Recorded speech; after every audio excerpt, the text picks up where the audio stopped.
Welcome back to my channel once again friends, स्वागत है मेरे चैनल में आपका। तो फाइनली जिस भर्ती का काफ़ी दिनों से कैंडिडेट इंतजार कर रहे थे, रिजल्ट फाइनली देखिए उसका रिजल्ट आ गया है। क्या रिजल्ट आया है आपके सामने है कि सहकारी बैंक 4th क्लास भर्ती पर रोक, यूकेडी कर रही थी भर्ती घोटाले का विरोध। यस जी फ्रेंड, आपने बहुत ध्यान से सुना और बहुत अच्छे से सुना।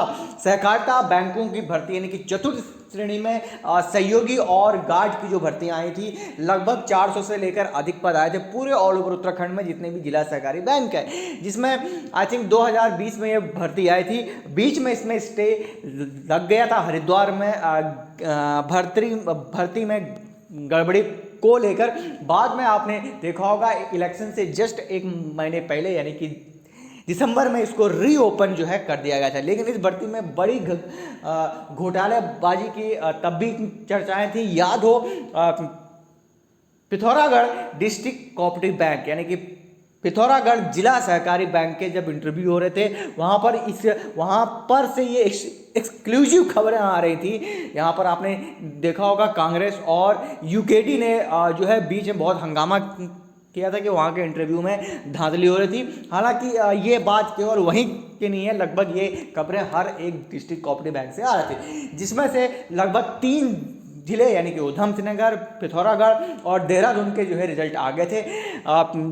पहले 2 डिस्ट्रिक्ट्स के कैंडिडेट तो ज्वाइनिंग भी कर ली थी। काफ़ी कैंडिडेट्स के डाउट आ रहे थे, चलिए उस बारे में इस वीडियो में चर्चा करेंगे। लेकिन इससे पहले आप चैनल पर नए हैं तो लाइक करें, कमेंट करें, सब्सक्राइब करें और डिस्क्रिप्शन बॉक्स में जाके आप मुझे इंस्टाग्राम और ट्विटर पे भी फॉलो कर सकते हैं। तो यहाँ पर आप देख सकते हैं कि चतुर्थ श्रेणी के पदों पर जो भर्ती हो रही थी, फिलहाल उसमें रोक लग गई है। अभी मैं ऑफिस ऑर्डर भी आपको दिखाऊंगा, लेकिन इससे पहले मैंने एक लाइव सेशन किया है जहाँ पर मैंने डिटेल में इसके बारे में विश्लेषण किया है, तो आप वो वाला लाइव सेशन ज़रूर देखें। ये वीडियो उन कैंडिडेट्स के लिए काफ़ी मेरे पास एसएमएस आ रहे थे कि हमने तो ज्वाइनिंग कर ली है, क्या है उस बारे में यहाँ पर बात करेंगे। तो अब आप देख सकते हैं, अब जो न्यू गवर्नमेंट आई थी, सरकार ने इसका संज्ञान लेते हुए सहकारी समितियों के निबंधक यानी कि आलोक कुमार पांडे ने आज आदेश जारी करते हुए इन भर्ती प्रक्रिया में तत्काल प्रभाव से रोक लगा दी है। यानी कि एक बार फिर से इस भर्ती में रोक लग गई है। इसकी कॉपी सहकारी बैंक के सचिव, अपर मुख्य सचिव समेत जो है तमाम अधिकारियों के पास जो है इसकी कॉपी गई है। यहाँ पर मैं आपको बता दूं कि गौरतलब है कि कुछ समय पहले हरिद्वार में हो रही सहकारी बैंकों की 4th क्लास की भर्ती पर ये जो आप ये खबर सुन रहे हैं, ये आई थिंक 2020 की है, जब इसमें पहली बार रोक लगी थी। ठीक है, उसके बाद में इसको हटा दिया गया।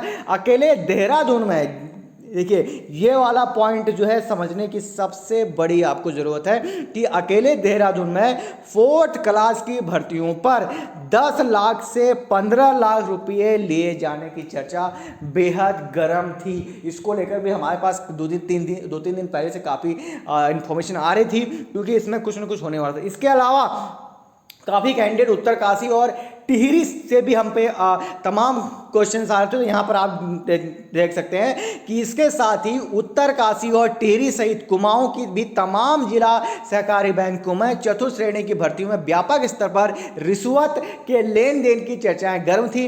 इसका संज्ञान लेते हुए भर्ती की प्रक्रिया रोक दी गई है। एक चर्चा यह भी है कि जहां भर्तियां सहकारी बैंक के निदेशकों ने अपने स्तर पर ही निपटा दी थी, इसमें सहकारी विभाग के मंत्रालय और शासन को भी विश्वास में नहीं लिया गया था। तो सोचिए कितनी बड़ी मात्रा में इस पर जो है घोटाला हो रहा है। तो यहाँ पर आप देख सकते हैं, संभवतः सहकारी बैंक के निदेशकों को लगा होगा कि अब तो सरकार चली गई है, इसलिए भाजपा सरकार नहीं आएगी और विभागीय मंत्रालय को विश्वास में लेकर कोई फायदा नहीं है। तो इसका मतलब कि जो ये गड़बड़ियां थी अंदर से ही अंदर चल रही थी, जो बाहर आपने देखा होगा इंटरव्यू और ये सब केवल एक दिखावा था। इसके अलावा लेकिन अब देखिए, जैसे ही गवर्नमेंट फिर से आई, यहाँ पर आप देखने वाली बात ये होगी कि ये भर्तियाँ सिर्फ निरस्त होती हैं अथवा इन भर्तियों को कराने वालों पर भी कोई गाज गिरती है। अब ये तो आने वाला समय बताएगा।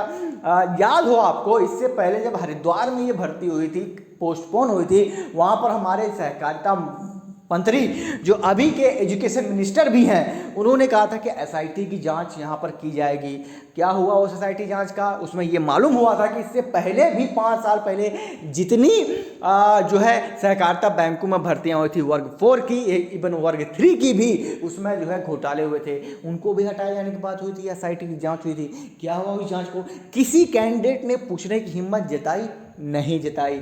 जब आप इस तरह से सोते रहेंगे तो बिल्कुल आपके साथ यही होता रहेगा। ये मैं पहले से भी बोल रहा हूँ, अब भी बोल रहा हूँ। आगे बढ़ते हैं। इसके अलावा आप देखिए, देहरादून में इस बात की भी चर्चा है कि भर्ती पर रोक लगने की भनक मिलते ही देहरादून कोऑपरेटिव बैंक के निदेशकों ने तत्काल अपने चहेतों को ज्वाइनिंग भी दिलवा दी ताकि बाद में कोई दिक्कत ना हो। बात की भी चर्चा है कि दस्तावेजों के सत्यापन में निदेशकों के अधिकारियों को साइड करके खुद ही अपने चहेतों को चयनित कर दिया। यदि कुछ गड़बड़ी हुई तो ऐसे में अधिकारियों को भी फंसना तय है। बहरहाल चर्चा इस बात की भी है कि इन भर्तियों के लिए रिश्वत देने वालों का पैसा अब फंस सकता है।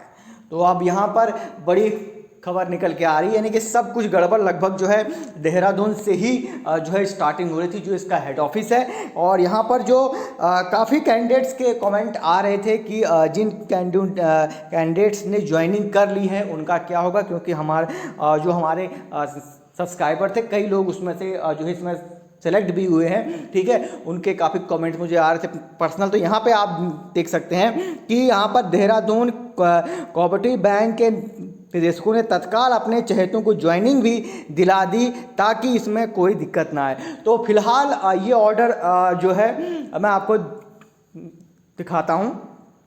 ये देखिए फ्रेंड्स, ये ऑर्डर है, यहाँ पर आप देख सकते हैं सचिव सहकारिता ये वगैरह लिखा हुआ है। उसके अलावा यहाँ साफ साफ लिखा हुआ है कि देहरादून दिनांक 29 मार्च 2022 के द्वारा दिए गए निर्देशों के अनुसार जिला सहकारी बैंकों में चतुर्थ श्रेणी के पदों पर की जा रही भर्ती की प्रक्रिया पर तत्काल प्रभाव से रोक लगाई जाती है तथा निर्देशित किया जाता है कि अग्रिम आदेशों तक किसी भी कार्मिक को कार्यभार ग्रहण न कराया जाए, तदनुसार यथास्थिति बनाई रखी जाए। यानी कि यहाँ पर आप देख सकते हैं ये आदेश है आलोक कुमार पांडे जो कि सहकारिता समिति उत्तराखंड देहरादून है। तो यहाँ पर आप देख सकते हैं ये जो कॉपी गई है समस्त सचिव, ठीक है, उसके अलावा जिला सहकारी बैंक लिमिटेड, उसके अलावा समस्त जिला सहायक निबंधक सहकारी समितियां उत्तराखंड, उसके अलावा समस्त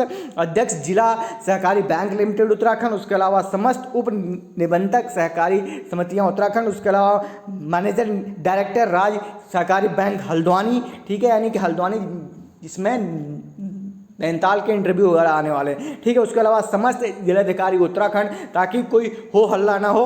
उसके अलावा सचिव सहकारिता उत्तराखंड शासन, उसके अलावा अपर मुख्य सचिव माननीय मुख्यमंत्री उत्तराखंड सरकार।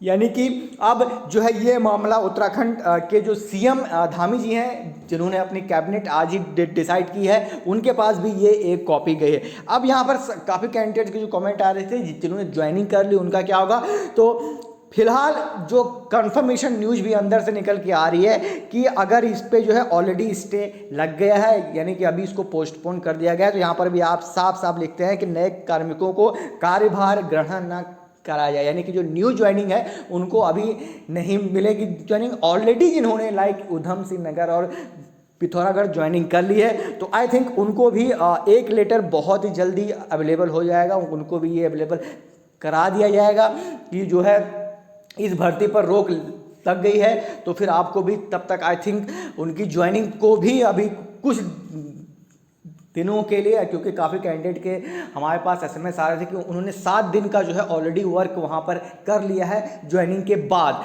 ठीक है। तो अब देखते हैं, आई थिंक उनको भी एक लेटर उनके ऑफिस की ओर से, यानी कि जहाँ पर उन्होंने ज्वाइनिंग की है उनको आ जाएगा कि इस भर्ती पर फिलहाल जांच चल रही है। तो क्योंकि ज्वाइनिंग और ऑलरेडी रीज्वाइनिंग उनकी बाद में होगी, आई थिंक जब तक ये भर्ती अब क्लियर नहीं हो जाती है तो जिनकी जिनकी भी ज्वाइनिंग हो गई, आई थिंक उनको भी अब ये कहा जाएगा एक न्यूज़ लेटर के द्वारा कि अभी जो है आप अपनी आपकी जो ज्वाइनिंग है, यानी कि आपने ज्वाइन तो कर लिया है लेकिन अभी इस भर्ती पर जांच चल रही है, तो अभी आपको आई थिंक काम जो है रेगुलर नहीं करने दिया जाएगा, ऐसा कुछ ना कुछ ऑर्डर आता है।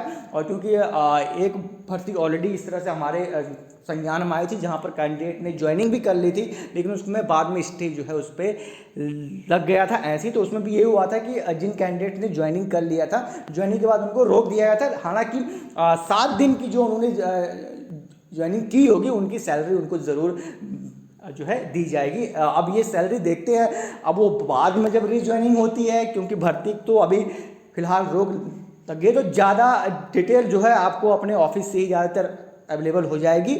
लेकिन जो है ये फिलहाल साफ हो गया है कि नई ज्वाइनिंग नहीं हो पाई, क्योंकि देहरादून में जो है अभी मैंने आपको पिछले वाले स्लाइड में भी ये चीज़ बताया कि देहरादून में कई कैंडिडेट को ज्वाइनिंग दे दी गई थी, जबकि ऐसा अभी भी 15 डेज का टाइम अवेलेबिलिटी थी। तो इस तरह से आई थिंक जिन लोगों ने ज्वाइनिंग कर ली है उन लोगों को एक लेटर फिर से रीइश्यू होगा कि ऐसा ऐसा हो गया है। अब आपको जब तक ये भर्ती नहीं हो जाती है साफ साफ, तब तक जो है आपको ज्वाइनिंग फिर से जो है रिज्वाइन करने का टाइम दिया जाएगा। तो अब देखते हैं और क्या इस पर अपडेट आती है। कोई भी अपडेट आएगी तो हम आप तक पहुंचाने की पूरी कोशिश करेंगे, लेकिन यार दिल से जो है ना बुरा लगता है जब ऐसा होता है। तो